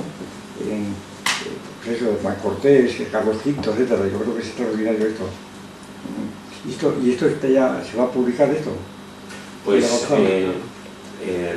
vamos, esto es un libro que está en prensa. No sé si saldrá en algún momento, lo que sea.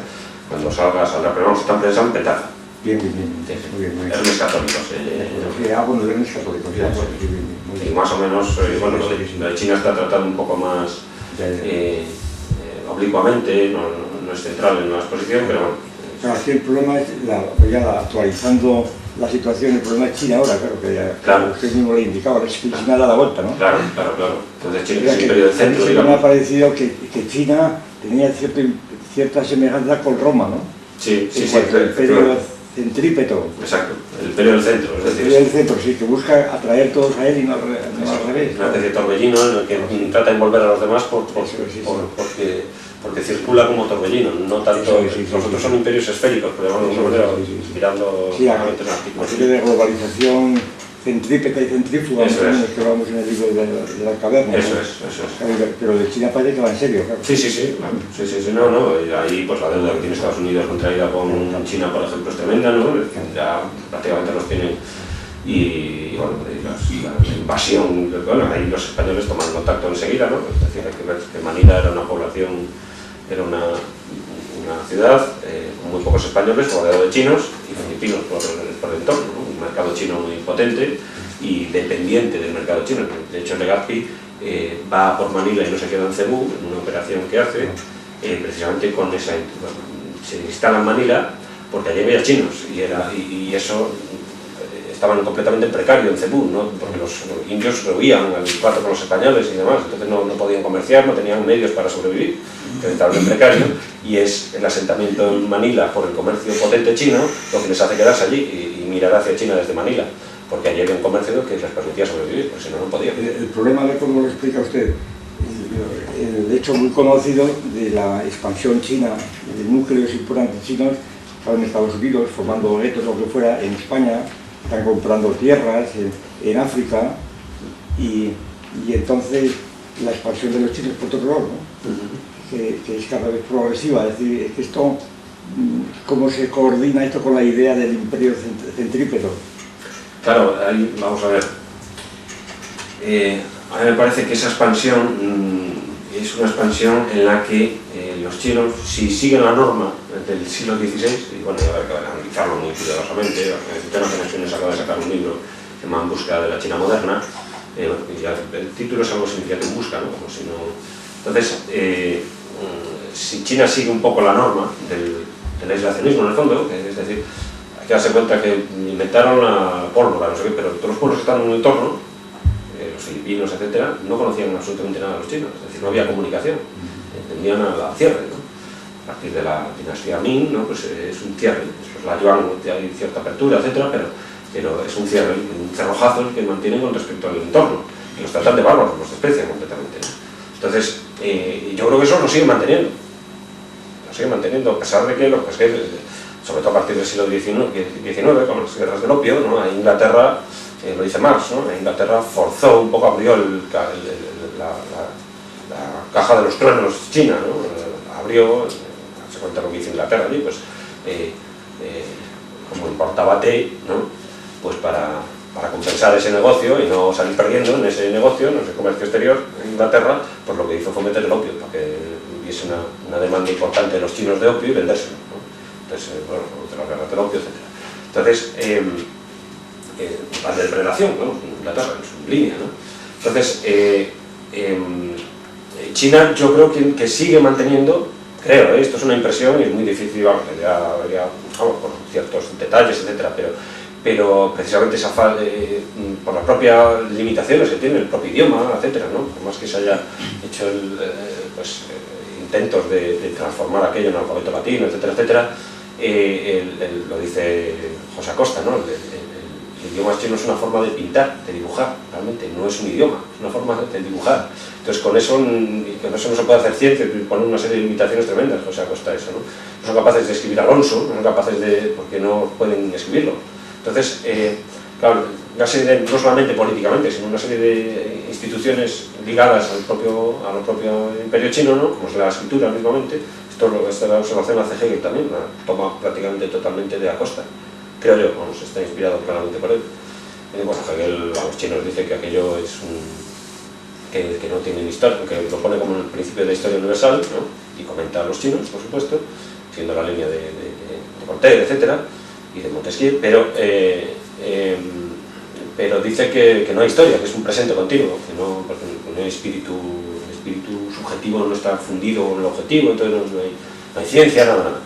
Entonces, en parte, claro que aquí hay mucho, vamos, es muy complicado, ¿no? Yo no lo tengo claro, vamos, así dicho, ya rápidamente de primeras, pero que su modo de expandirse es un modo siguiendo el centro, es decir, el modo torbellino, no es un modo, no sigue la norma alejandrina, digamos así, sino que entonces, esas expansiones son centrípetas, digamos, es decir, no incorporan, no transforman aquello, sino que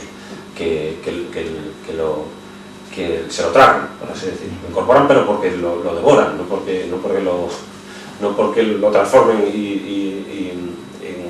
pues, en plan la normativa alejandrina. No hay una fusión, no hay nada. Entonces, no hay coinonía, las sociedades chinas están guetizadas, etcétera, etcétera. Es muy difícil, apenas hay mezclas entre chinos y... Entonces, bueno, yo creo que siguen la lógica del aislacionismo. Bueno, no sé, en ocasiones son 1.500 millones de sujetos consumiendo, etcétera, con la norma del aislacionismo, pues envuelven a todo lo demás. Pero no creo que no existe, por lo menos en su desarrollo, su expansión, una norma de expansión alejandrina, por decirlo así. Creo yo, no, vamos, es muy discutible. Pues ya está.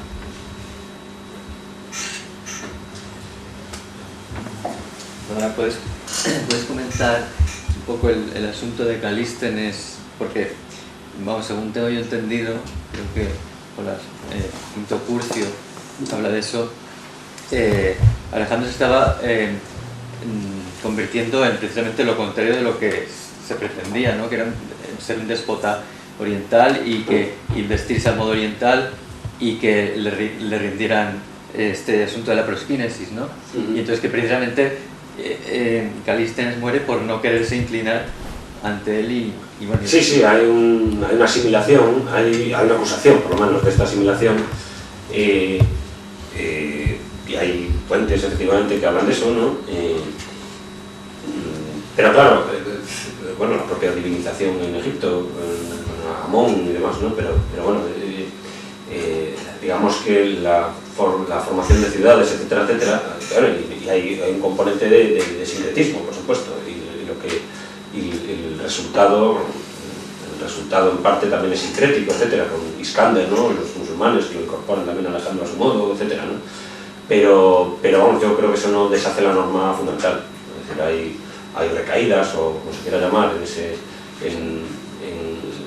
la propia disciplina exige, eso son normas disciplinarias, seguramente el mando, etcétera, que están en esa línea, no tanto en la línea de ser convertido en un déspota oriental, sino que más bien son reglas prácticas de atenerse a las órdenes, digámoslo así. Están, creo yo, las interpretaría en esa línea más bien. Es decir, son modos de imponerse a Alejandro para evitar traiciones, para imponer su autoridad, ¿no? Son modos de imponer su autoridad, pero no en el sentido despótico, sino sencillamente imponer la autoridad. La autoridad se tiene que mantener, más igualdad que haya, etc. Mata justamente al que representaría pues el racionalismo. Sí, bueno, ya te digo, ahí hay varias versiones. Plutarco va en esa línea, ¿no? Es decir, y Séneca. Séneca va en la línea de que se convirtió en un déspota oriental, ¿no? La misma acusación hay con Marco Antonio. Marco Antonio, en la batalla de Actium, se interpreta también en esta línea. La batalla de Actium pues Octavio es el occidente frente al oriente que representa Cleopatra y Marco Antonio, seducido por Cleopatra. Pero es muy discutible que Marco Antonio estuviese tan seducido por Cleopatra, que su política estuviese determinada por el oriente, por los intereses, digamos, de Egipto, etc., ¿no? Los intereses de la déspota oriental Cleopatra. Para empezar, porque era derivada del momento de los Ptolomeos, etc. Pero la batalla de Actium se interpreta así y se acusa a Marco Antonio de lo mismo que se acusó a Alejandro previamente, ¿no? Entonces, pues bueno, hay momentos en la propia asimilación, pues claro, puede haber dibujarse ese perfil perfectamente, pero yo creo que es una apariencia, claro, que está ligada pues a las imposiciones de autoridad, que tienen que imponer sus órdenes, etc. Creo que va más por ahí. Una se me ocurre que en esta discusión, como habéis sabido, una de las razones que se han aducido siempre de la contraposición del asunto de Calístenes y en general la oposición a Alejandro es la apoteosis, el haberse declarado pues Dios, Amón, Zeus, etc. Y entonces, ¿hasta qué punto no se puede interpretar precisamente esta proclamación, esta apoteosis, que es el origen por otra parte del venerismo, como habéis sabido, claro, porque el venero estudia precisamente estas apoteosis de los reyes y de los diálogos. ¿Hasta qué punto la proclamación, la transformación de Alejandro en Dios no es precisamente, o no puede interpretarse precisamente con un reconocimiento de que Alejandro no quiere ser déspota, sino que él cuando manda, nos manda en cuanto Dios. Eso es el espíritu objetivo, diríamos. Si yo no soy yo quien mando, es Dios que manda en mí, por lo tanto estoy por encima de mí. Lo cual quiere decir que hay un conflicto objetivo tremendo, ¿verdad? Donde la contraposición ni siquiera desaparece, pues estamos a otro nivel. Sí, vamos, Packen lo interpreta así, entre otros, por ejemplo, Packen. O sea, Packen no dice que no recae en el despotismo precisamente por eso, es un poco en esa línea. Vamos, un modo pero que luego es puesto todo el asunto del non es potestas sine adeo del cristianismo. Que todo el imperio cristiano, el emperador es en cuanto Dios, ¿no? Por tanto está por encima de su individualidad. No es un déspota oriental que depende, en cuanto se elimina ya se disuelve todo, no hay esa dependencia, porque continúa la norma bajo Dios, precisamente. La norma no es una dependencia del déspota, sino que la norma continúa bajo la figura del Dios. Entonces no hay ahí un... Y la cuestión es hasta qué punto no es necesario, no fue necesario que se hiciese este simbolismo, porque si no funcionaba aquello. Porque era la iglesia por encima. Es decir, que hereda el cristianismo, totalmente. Claro, que la única forma de representar esto es esto. Si no tiene forma de representación posible, claro. Por Dios hacia el imperio, vamos. Claro, eso es. Yo tenía una pregunta que va un poco a lo mejor en esta línea, simplemente que ayudaría a la exposición, a lo mejor intentar presentar los conceptos que están aquí en contradicción, que es el de la libertad occidental y el del despotismo oriental, que son, digamos, EMIC, tú los has llamado ideológicos y tal. Sí. Sí, por eso, reinterpretarlos explícitamente desde otras coordenadas. Intentar reinterpretar qué significa la libertad si no creemos en el libre arbitrio. ¿Qué significa el despotismo oriental si no que creemos en el totalitarismo, en el sentido de que es imposible que una persona gobierne una sociedad sola, por sí sola? Entonces, reinterpretar las categorías, incluso aristotélicas, explícitamente. Sí, al principio más o menos lo dije, pero efectivamente no cristalizó eso, ¿no? Pero bueno, no, porque además eso es o sea, que sería dar para otra charla, vamos. Sí, sería no te estoy pidiendo que lo hagas ahora, vamos, pero... Ya, vamos, el asunto está en las claves están pues, en la figura de las normas, ¿no? De las normas, de la norma del imperialismo. Es decir, el imperialismo es una figura, ¿no? Que aparece que se perfila entre las relaciones entre estados, ¿no? Y puede tener distintas formas en función de esto, precisamente, ¿no? La norma imperial puede estar en función pues puede ser despótica o política, ¿no? En el sentido de ser aristotélico. Entonces, estaría ahí definido, y ahí ya ética, me refiero, es decir, que ya estamos, que es la idea de imperio, lo que resolvería, digamos, esa dualidad, que en principio se presenta como una dualidad occidente-oriente, ¿no? Que habría que probablemente reinterpretar desde las categorías del imperio, obviamente, ¿no? Más sencillamente o complicadamente, mejor dicho. Es decir, que Oriente-Occidente pues son, claro, serían sería una distinción que estaría, digamos, en parte, pero estaría relegada o confinada pues a una circunstancia no muy abstracta, que sería, pues, estaría relegada históricamente.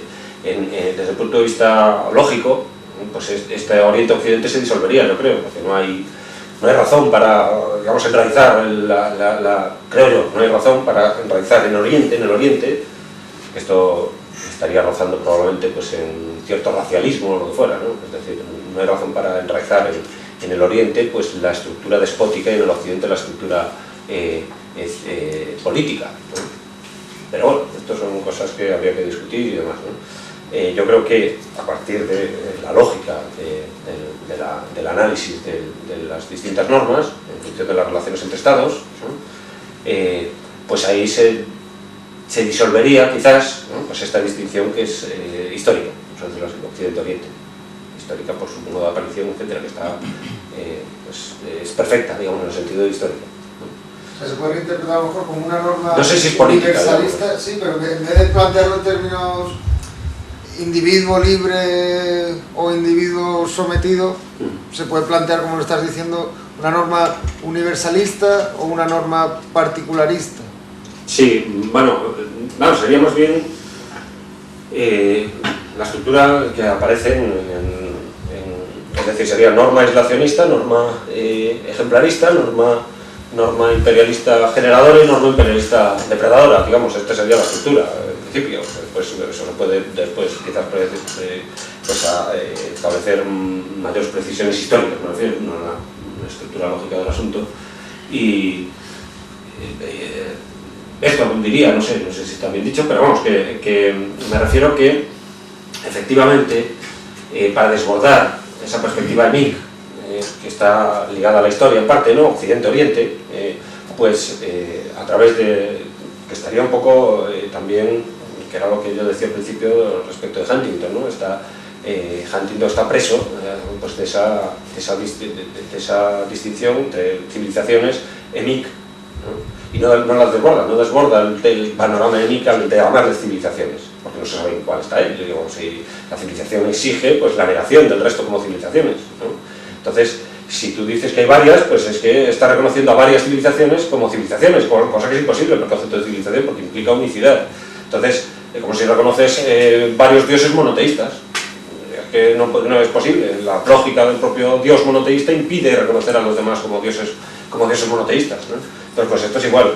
Entonces, claro, ¿cómo desbordar, llamarla eso civilización occidental frente a barbarie oriental? Pues a través del imperio, a través de la lógica de los imperios, que digamos, se libera pues de ese compromiso histórico que tiene que ver pues con las distinciones de raza, etcétera, también, ¿no? Como Spengler o como el propio Hegel, etcétera, ¿no?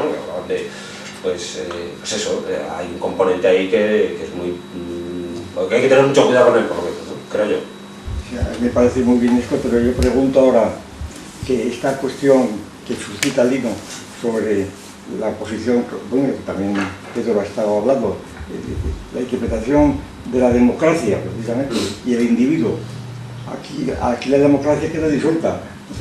La libertad no puede reducirse en esos planteamientos. No, claro. La libertad es la libertad de la nación, que es el significado del imperio. La libertad del Estado. Libertad del Estado, de la soberanía, del individuo. Libertad como soberanía del Estado. Entonces, la idea de democracia, en el sentido que se entiende hoy día cuando se va a extender la democracia a Libia o a Siria, etcétera, queda completamente desdibujada. Claro, ahí eso es digamos, el tratar de reflejar aquí el imperio americano, por lo menos desde el punto de vista de esto es problemático. Hay un libro de un tal Griggs que se llama From Plato to NATO, ¿no? De Platón a la OTAN, ¿no? Que trata de establecer una línea, pero claro, habla del mundo libre, ese concepto ideológico ligado a la democracia, cuando, primero, Alejandro no era una democracia, era una monarquía. Claro. Felipe II era una monarquía, es decir, Roma no era una democracia, era el sistema mixto de gobierno famoso, ¿no? que tanto alababan respecto a Roma. Y cuando los creadores ideológicos de la democracia, yo siempre cito a Kant, por un lado, y a Rousseau por otro, dicen explícitamente que la democracia es la forma más próxima a la tiranía. Exacto, bueno, y esto yo creo que se puede ver históricamente. Y Kant, literalmente. El imperio que se planteó como imperio derivado de una democracia está así, que es el de la República de Weimar, el imperio de 1000 años que duró 10, ¿no? Eso sí era una democracia, y sin embargo está ligado más bien a una norma depredadora. Entonces, efectivamente yo creo que alinear esta norma imperial con la democracia pues es muy problemático e imposible. Y precisamente la libertad no es la libertad de la democracia, es la libertad de la soberanía del Estado, del Estado que se desborda, vamos, a través del imperio. Entonces, pues, que esa es la potencia. Dice, al final de la película dice el hombre más libre que conozco. Dice respecto de Alejandro Ptolomeo, ¿no? Claro, más libre, si lo interpretamos, eso se puede interpretar, pues no se sabe muy bien cómo, ¿no? Pero si interpretamos en este sentido, claro que era el hombre más libre que se conocía, ¿verdad? Aunque podía hacer, era el que hacía y deshacía, era el que conformaba, digamos, la norma. La norma porque se regían todos los demás, entonces era el hombre más libre que conozco. Y era un monarca, etc. O sea, no está ligado a la democracia en ese sentido.